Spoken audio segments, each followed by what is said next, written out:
بسم اللہ الرحمن الرحیم۔ صحیح مسلم حدیث نمبر 194۔ حضرت ابو ہریرہ رضی اللہ تعالیٰ عنہ روایت فرماتے ہیں کہ فرمایا مدنی کریم صلی اللہ علیہ وآلہ وسلم نے، تم جنت میں داخل نہیں ہوگے جہاں تک کہ تم مومن ہو جاؤ، اور تم مومن نہیں ہو سکتے جہاں تک کہ تم ایک دوسرے سے محبت کرو۔ کیا تمہیں میں ایسی چیز نہ بتاؤں کہ جب تم اس پر عمل کرو تو ایک دوسرے کے ساتھ محبت کرنے لگو گے؟ آپ نے فرمایا کہ آپس میں سلام کو عام کرو۔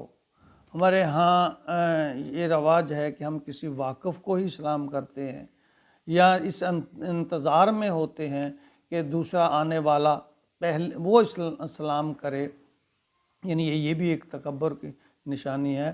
اللہ تعالیٰ نے فرمایا سلام کی کثرت کرو۔